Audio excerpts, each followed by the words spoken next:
I'll entertain a motion to allow trustee Ellen McAlpine to attend via remote. So moved. Second. All in favor? Aye. Any opposed? Welcome, Ellen. Please join me in the Pledge of Allegiance.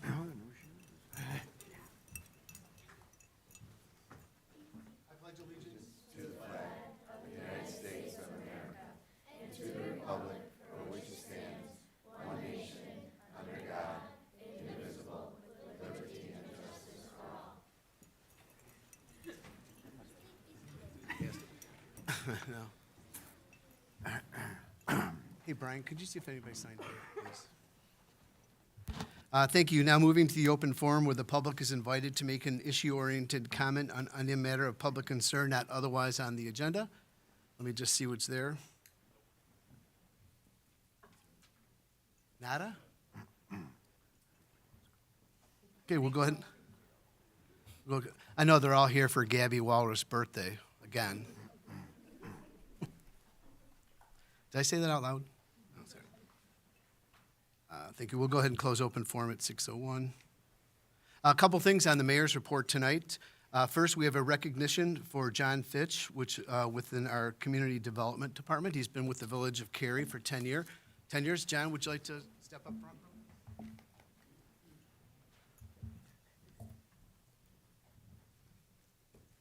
Oh, where do I start?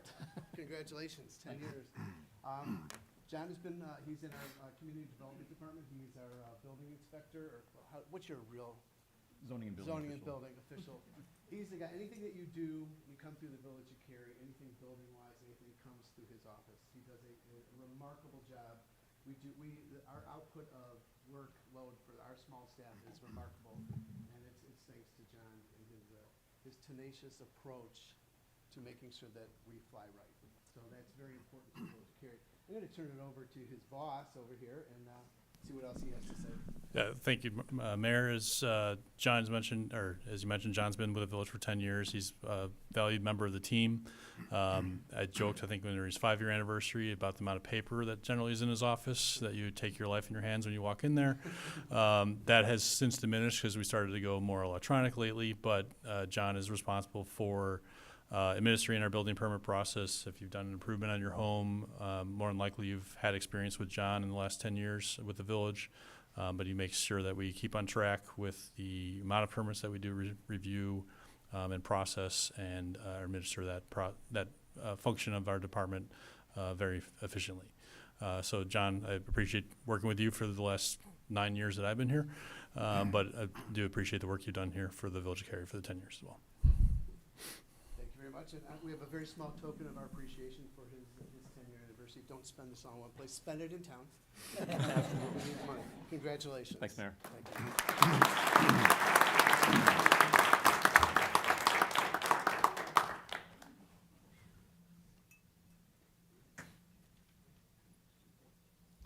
Finally, I have a proclamation. Once again, for the Cary Junior Proms. Junior Poms, this is becoming a habit that I like to see. This is awesome. Just a couple of weeks ago, we hosted the Cary football Trojans here after their third state win, and it's great. It just shows the dedication that we have with the youth of our community. So moving forward, the proclamation is the Cary Junior Trojan Poms Teams Week, December 18th through 22nd, 2023, whereas the 6th and 7th grade junior Trojan Poms won first place in their division with the highest score of all dance teams and earned the title of grand champions at the Pop Warner National Championship competition. And whereas the 8th grade Cary Junior Trojan Poms team won first place in their division, finished with the second highest score of all the dance teams in a Pop Warner National Championship competition. And whereas the Pommies, coaches, and parents are to be commended for their years of dedication to the development of an outstanding POMS program. And whereas the residents of the Village of Cary are proud of the Cary Junior Trojan Poms teams and all that they have accomplished this year. Now, therefore, I, Mark Koenig, Mayor of the Village of Cary, do hereby proclaim December 18th through 22nd, 2023 as Cary Junior Trojan Poms Teen Week in the Village of Cary, dated this 19th day of December 2023. So congratulations. Well done, ladies.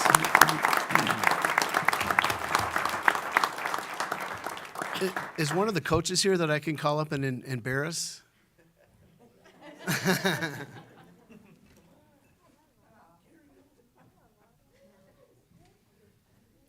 Sitting in the front row will always get you in trouble, Coach. Let's go. I'd just like to present you with the proclamation in all its glory. We thank you very much for your endless, countless hours dedicated to the youth of our community. Because of you, we have a better society. I totally believe in that. I look at everybody here in this room, and a couple of weeks ago and down at State, you look at the caliber of our children in this community. It's outstanding. And it's due to people like you that give countless hours of your dedication to our youth. So thank you very much. Thank you. On behalf of the Village of Cary, we appreciate it.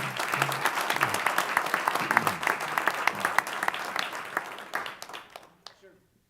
Anybody want to take a picture with the mayor? Yeah. Come on up, girls. Whole team.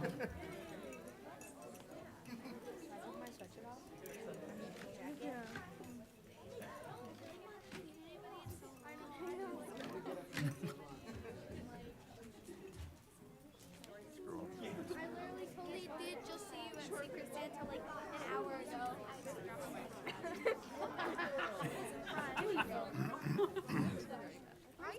Can I see that trophy? Gabby, get down. I'm short.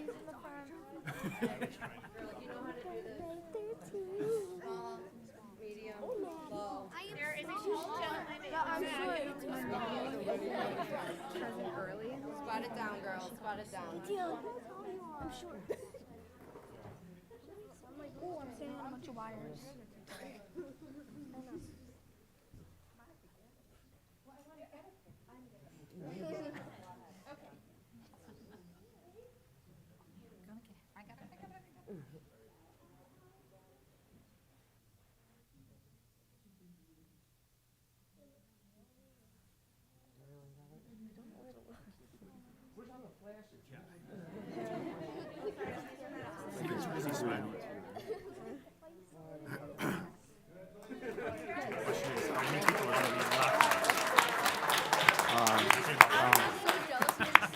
Yeah, and we know it was work. It's the same for the here all the time. For no reason, no apparent reason.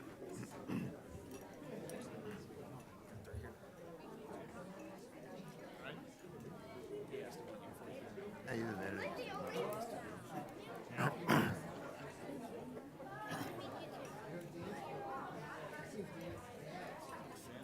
You want to take a picture with me? yeah. If we had a little bigger room, we could have had a little, demonstration. Yeah, there you go. Give me a J. Another opportunity lost. Thank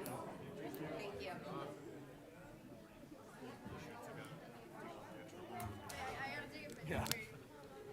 5 million. Right. What's a million amongst friends? Petty cash. Go to the seized money. Who?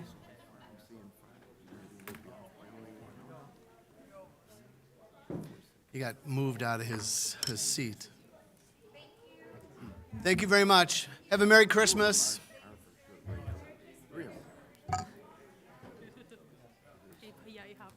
These are the meetings we need to sell tickets for, Yeah. Another revenue source? Okay. Now that the room is cleared, we can get down to regular business. I've been asked to pull items D and E off of our consent agenda. So I will entertain a motion to approve consent agenda items A through C and F through, what is it, I. So moved. Second. Roll call, please.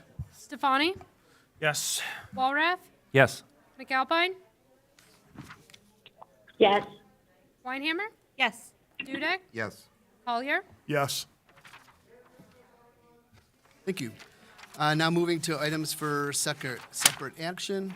I will entertain a motion to approve a resolution providing the submission to referendum of the question of whether the Village of Cary should become a home rule unit.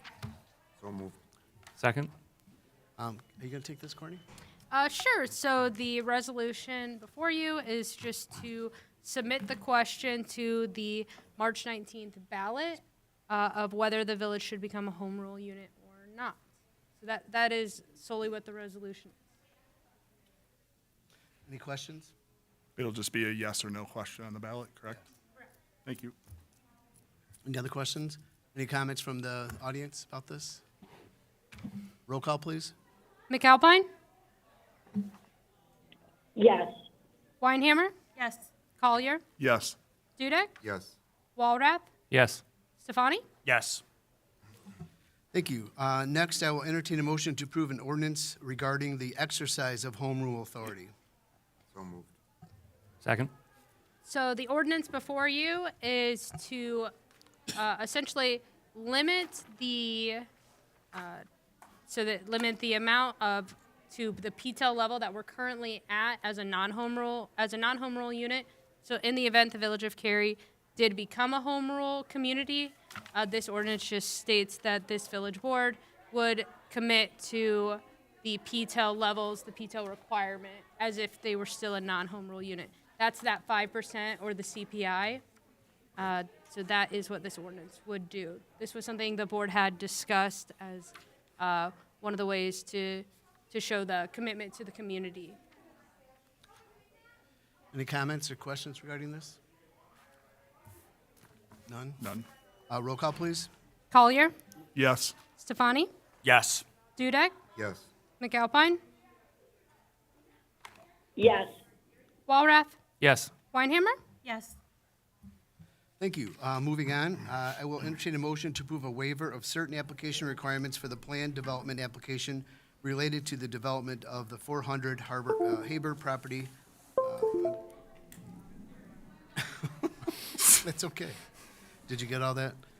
I need a motion and a second. So moved. Second. Brian, it's all yours. Thank you, Mayor, Village Board. The item before the board for consideration this evening, as mentioned, is for certain application waivers related to a proposed development project. As the board may recall, the village's PUD ordinance requires any properties that are over 2 acres in size that are proposed to be developed to go through and receive PUD approval. This property in question, which is on the southwest corner of Harper Avenue and Cary-Algonquin Road, is a little under 3 acres in size, so it requires the proposed development to receive PUD approval. As part of that process, there is the ability for a petitioner to come before the board, present their plans in the conceptual phase, to receive feedback on their plans before they submit a formal petition. And also as part of that, they can ask for certain application waivers that are specified within the PUD ordinance that they can ask for waivers to not be required to submit certain documents. So the petitioner is here this evening. Before I hand it over to them to provide an overview of the project, they are asking for roughly 5 waivers on their plans. They provide some justification for that within the documentation before you this evening. Those items they're requesting a waiver for are item K, which is a traffic study, item L, an economic analysis study, item N, which is the village services demand analysis, items O and M, which are the off-site utility improvement plan and the drainage plan. As within the documentation that the petitioner provided, they are intending still to provide some documentation that will help support those items in the application, but they will not meet the specific letter of the law, if you will, that's in our code, so that's why they're asking for the waivers. The items K, L, and N, they will provide additional services for.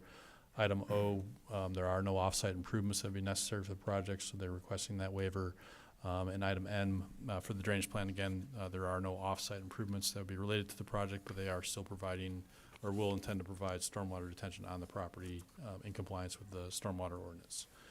So with that, I'll invite the petitioners forward. Both Mr. Pause. Wrote down the names and put it backwards. So, Mr. Sivers and Mr. Bailey are here from the Alden Foundation to provide an overview of the project and what they like to do at the subject property. Feel free to move that podium back if you don't want to be sitting on our laps. It should roll. There you go. There you go. Was a little close. We've been close to petitioners before, but not that close. Not that close. Well, good evening, Mayor, members of the Board of Trustees. My name is Steven Stivers. I'm the Executive Director of the Alden Foundation, and I'm joined by Michael Bailey, the President of Alden Design Group. We are really appreciative of your time tonight to talk about our proposed development of Cary Horizon Senior Living Community at the corner of Harper Avenue and Cary Algonquin Road. Tonight, our intention is to tell you a little bit about who the Alden Foundation is, what we do, who we serve, and then some specifics about this development itself. So the Alden Foundation is a nonprofit affordable housing developer that has been around for about 30 years.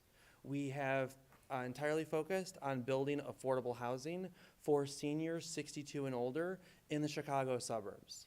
Over the course of our tenure, we've developed 14 communities. Our 15th community will break ground in Addison next year, and we have about 1,000 units of affordable housing for seniors in the Chicago suburbs over that 30-year time. We have worked with 15 different communities, and we are focused entirely on seniors. One of the things that we really pride ourselves on at the Alden Foundation is building high-quality communities that create engagement for our seniors. And one of the ways that we can ensure that is because we are vertically integrated. So Michael is the president of Alden Design Group, so we have our own architecture and design firm. We have our own general contracting firm. We have our own property management firm. And so we can ensure the quality of the residents' experiences, the building of the construction, how it looks, all the way through the project. And so that's why we can ensure the end product is really what we want and will be for many years to come. This is just some of the pictures of what one of our Horizon communities looks like. No Horizon community that you see looks the same because it is really about being a part of the fabric of that community. And so we really make sure to try to pride ourselves. This specific location is our new Lenox location, which is surrounded by residential areas. And so we tried to integrate that and be mindful of that going forward. So let's talk about who we serve. I mean, why we're even here as a nonprofit developer. So we serve local community members in need. We are really focused on serving people who are already living in your community, but whose life circumstances have changed, and they want the safety and stability of a place to call home. They want to still go to the same coffee shops, churches, and grocery stores they've gone to their whole lives, where their now kids and grandkids live, but may not necessarily be able to afford continuing to stay in the same home that they raised their kids in. And so we want to create that place in the community for them. Across our community, the average age of one of our residents is 77 years old. Their average annual income is about $27,000. 80% of our residents are women, and 90% of our residents are single occupancy.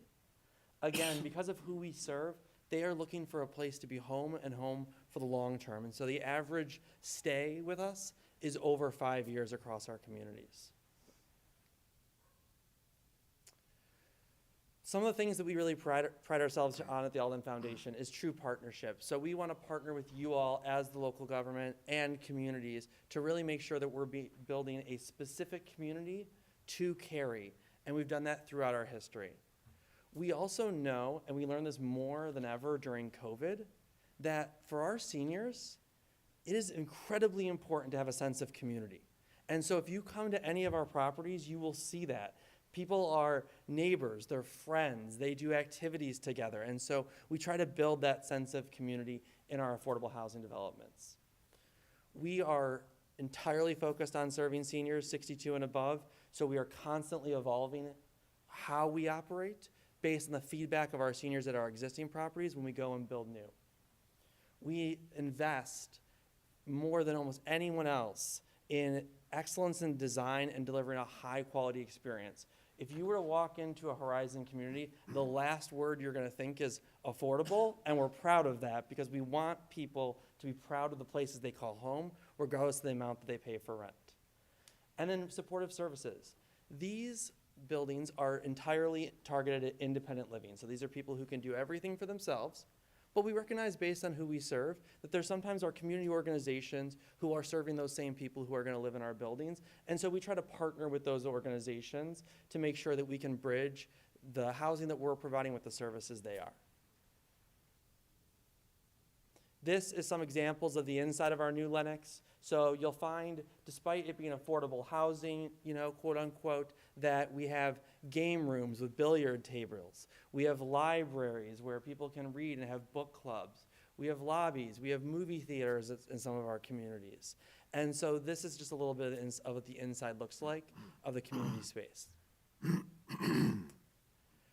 So, specifically, let's talk about Cary Horizon Senior Living Community.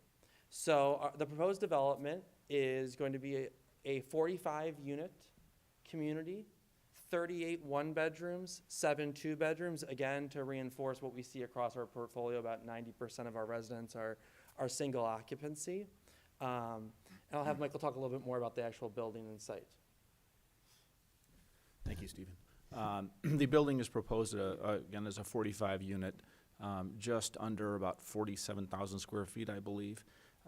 The two entrances would one be off of Harper, the other off of Cary Algonquin Road.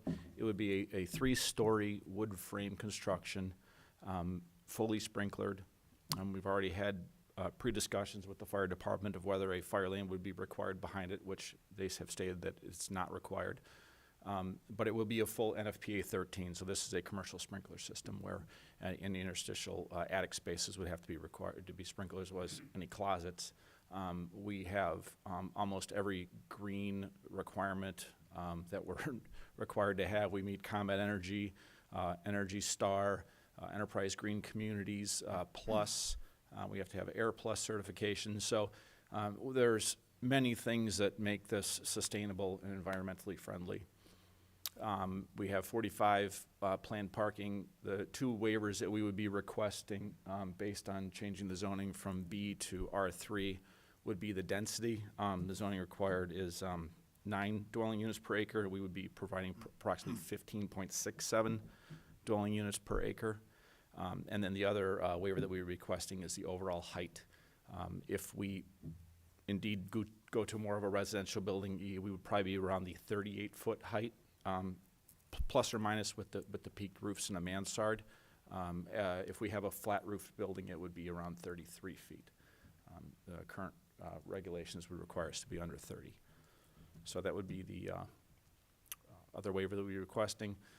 We do have some, if you've driven by the site, which I'm sure you have, there's some slope issues. There will be retaining walls along the back north, we'll actually call that the west property line based on the way that this site sort of sits a little juxtaposed between north and west. We're calling Harper Avenue the north elevation. So there would be, along that west property line, some retaining walls up to approximately 10, 11 feet for certain sections, and then as it's tapering down, we figured probably about 80% of it's going to be right around that 7 to 8 foot mark until it gets over to Harper, where it will die down to nothing. Detention would be on what would be the south end of this site. And there would be another small section of retaining wall that would be coming at the corner of Cary Algonquin Road and Harper to mitigate, again, the slope of the site. We'd be sloping up to keep retaining walls as low as possible. We would rather use the site itself to help balance this out. Then again, there would be detention. So we would have 2 entrances off of the property. And I'm happy to answer any more questions that you have regarding either the construction or layouts or.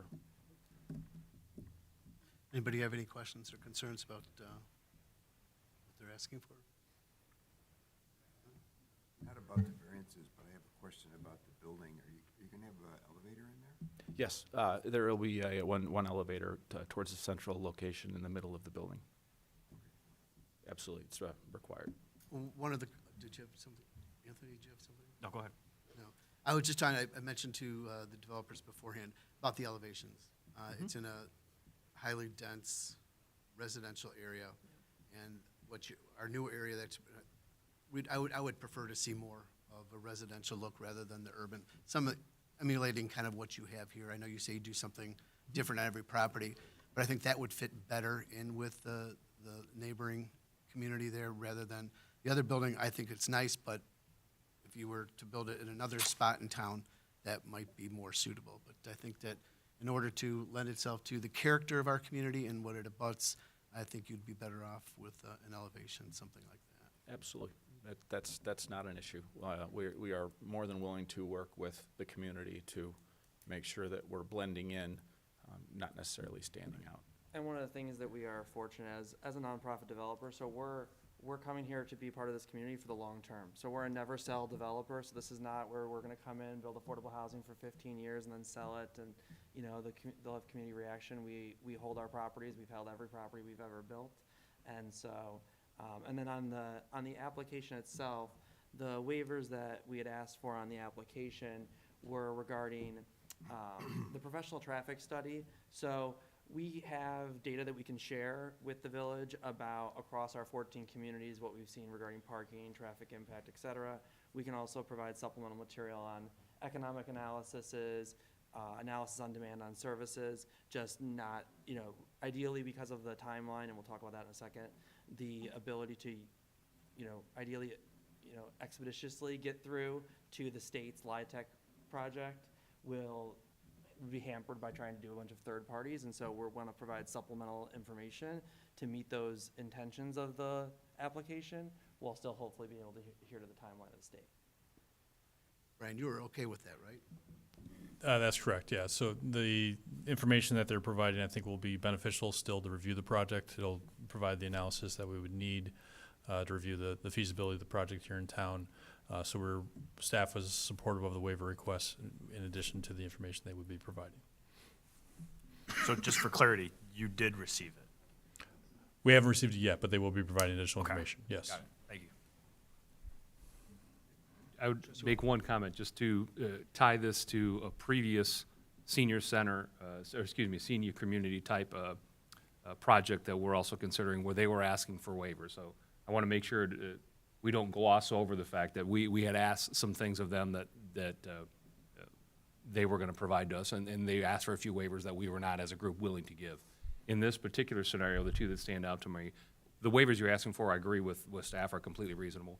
The height concern is something we talk about quite a bit here in town, of things going too high, because of what you mentioned just a moment ago, the sloping of that property. Where Cary Algonquin Road is, you know, it seems like it's 100 feet up to the buildings already just due to that slope. So exceeding what we normally put in place of 30 by, 10% to 35 feet is going to be completely negligible. It's not even going to be noticeable. So I want to make sure that I at least stand out and say, listen, I think these waivers are completely within line. I don't think there's a concern with them. And as long as you provide all the things that Brian and his staff are asking for and that our ordinances are asking for, I'm completely in support of all the waivers. Right, and we have I'm sure you're aware of Cary Senior Living. Yep. The Pearl development over there, which is a great asset to the community. That was a concern of how that was built up on the hill, and that turned out to be absolutely not an issue. If you recall, some of the neighbors thought it might be too high, but it's actually it's an attractive building. So I think this is a great opportunity for us. I'm a firm believer in affordable housing, especially for seniors. We have an aging population, especially in town. I'm reminded all the time by the people I talk to at the senior centers that I get involved with, and I think these are really good opportunities. And from what you're presenting right now, I think would fit quite nicely in with the character of our community and the integrity that we like to have in any type of development that we allow in the village. So I fully support this as well as the waivers that you're requesting. Were you going to talk about timeline on the project? Yeah, I'm happy to talk about just a little bit about the timeline of this project. So we are planning to secure this project. We would be competing for state tax credits through the low-income housing tax credit competitive process. So the timeline for that project is we have submitted our preliminary project assessment back on December 8th, so just a couple weeks ago. We submitted it for this project as a preliminary.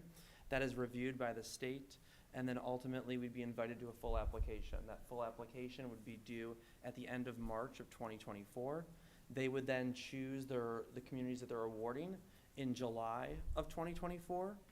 Typically, the state takes about 10 months from award to close. So we would close in May of 25, and then we would be open in fall of 26. So we're planning right now about a 14-month construction timeline from close. And then, everything that we have looked at from a market study perspective says that, we will be leased up very quickly.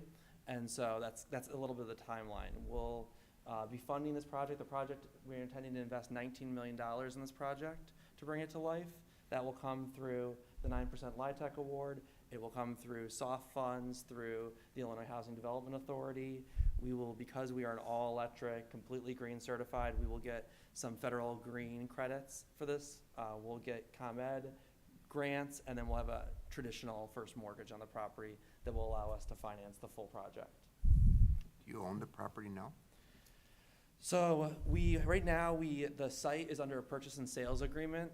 So we have a signed purchase and sales agreement with the seller that allows us, in that purchase and sales agreement, the timeline required to go through. So the seller has been incredibly understanding of how long this process is, and all the different things that can happen along the way. But we do have a signed and fully executed purchase and sales agreement for the site. So they're giving you the leeway to, you know, to have your funding in place? They absolutely, yeah, they that absolutely far. are. So typically, we have to find a very patient seller who gives Yeah. us about almost 2 years from the time we first talk to them to the time that they close. And this seller was fortunate enough to give us that time. Okay, thank you. On the award, when you said IHDA, what's your success rate, or do they give partial, or how does that work? Yeah, so the way it typically works is that right now, there's a limited number of funding that the entire state gets, and then that's broken down in different pools that compete for different characterizations. So there's geographic pools of that money. Typically, about 18 projects per year get awarded. Typically somewhere around 3 times that many projects will submit. But we have been very fortunate to secure, 15 deals in the last 25 years. So we have a pretty high likelihood of success. We also, this specific site, I could spend a long time talking about it. There's a lot of scoring criteria that they do for literally down to the parcel almost, like to census tract, et cetera. And so part of the reason that we've chosen this site is because we believe that it is one of the most competitive sites in the market today. And so we believe it has a high chance of success. Thank you. Have you done any other projects in McHenry County? So we have done one on the kind of border. So we've done, Huntley Horizon is our other one, but no. But the good news is that because of the work we've done outside the county, McHenry County Housing Authority, we actually have had great conversations with already. And so we actually had an early conversation with them back in November about possibly them supporting the project with some project-based vouchers. Their board has recently agreed to open up an RFP for project-based vouchers that would align with the timeline of our project. So is our intention to apply for those as well, to hopefully have the Housing Authority as a partner on the project as well. Well, just because of my ties with the county and through the Metropolitan Mayor's Caucus, we talk about this all the time. Yeah. So if you need any help or anything with this, I know one of the things that we work with, I did with the Metropolitan Mayor's Caucus is working on, it's cumbersome to work with IDA. It really is. It's a process, and we lose deals because of it. And I think it's important. One of the big pushes that we have here in McHenry County is this type of housing. We're desperate for this. I mean, these are good quality. I mean, you're a top-notch operation from what we could tell. And we need more. We need more in the county area. So if there's anything else that you need us to do to help you, let me know. I really appreciate that, Mayor, and absolutely. And one of the things that would make us even more competitive than already outlined would be to be able to secure project-based vouchers for the project, because IDA, from their scoring criteria, likes that. But absolutely, we will definitely let you know. We appreciate that. Okay. So I just have a quick question, not about the buildings or Yes. anything like that, but just about the slide where it said that the average resident has about $2,700 a month. And I wasn't on the board when you guys approved Pearl, so maybe you guys already learned this. But what do you guys charge then? I know it's based upon a 1 or 2 bedroom unit, Yeah. but So for this specific, great question. So for this specific facility, we are going to have units dedicated to people making 30%, 50%, and 60% of the area median income of Cary. And so based on your income determines your rent as well as the unit size. So to give you an idea, if you are making 30% of the area median income in Cary, your rent for a brand new 1-bedroom apartment will be $625. If you're making 60%, it could be up to about $1,150, $1,200, but that means that you're making upward of nearly $50,000 to still qualify for that affordable unit. And then the 2 bedrooms will all be for people making 60% of area median income, and those 2 bedrooms will be around $1,500, $1,600. So it's different for everybody based on their income? So it's, yeah, so we have to divide the units by types of income, and then each person qualifies, and when you qualify, then your income dictates the rent. But we will never put someone above housing burden, so above 30% of their take-home. We try to never put anyone in a position where they would be housing unstable as a result of paying the rent. Okay, thank you. Absolutely. Any other comments, questions? Trustee McAlpine, do you have any questions? No, I'm good. I understand the whole project, and I'm definitely in support of it. Nothing else? Roll call, please. Dudek, Yes. Weinhammer, Yes.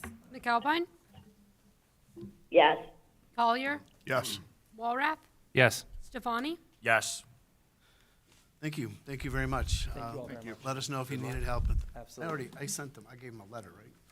Yeah, we Yes, we have, yes, we got read your a letter, Thank yeah. you so much. All right, Yeah, thank you. and for the board's knowledge, next steps, they'll submit a formal petition, likely in January, which we'll probably put on schedule for ZPA hearing before the rezoning classification, likely in the month of February. Thank you very much. Merry Christmas Good and luck. happy holidays. Yes. Merry Christmas. Administrator's report. Administrator Morimoto, are you there? Yes, I am, Mayor. Thank you. Just actually two things. First, happy holidays, and appreciate you allowing me to attend the meeting virtually here. And then just a reminder, our previous meeting schedule for 2024 was approved. So our next village board and community of the whole meetings will be January 16th. There is no January 2nd meeting. And that's what I have for tonight. Can I just add something related to the two items that were approved tonight? We will launch a website that provides questions related to home rule, as well as a calendar of informational sessions that residents are welcome to come out to and learn more about home rule and ask any questions that they may have, whether that's to the mayor, trustees, or staff. Right, and just to clarify, we'll be releasing the locations. We're still trying to finalize a couple locations and dates. Tomorrow. Okay, so finalizing that for the community outreach. Chief Finland. Nothing tonight, thank you. Director Noonan, sitting over there so quietly. Just a brief update on Rotary Park. Happy to report that the capstones were delivered over the weekend, I believe last weekend, and installed this week. So if you haven't taken a look, the fireplace looks fantastic. The pictures are up there right now. So that project is substantially complete. We'll have a final walkthrough with the contractor in the next week, given the holidays. Yeah, it looks awesome. Yeah, I was out there last week. It's incredible. It's huge. Nice. Boy, the Rotary knows how to do it right. Good partners. Thanks. Director Simmons? I do have an update. For last couple weeks, the village did launch a new economic development website with the tagline "Choose Cary." There's another way that we can branch out to development community residents or potential residents to get interest in locating within the community, whether businesses or new residences that would like to relocate here. That website was officially launched again with the last 2 weeks, so we're excited to use the new tool. It's a new branding effort that we can have to try and attract individuals to relocate here.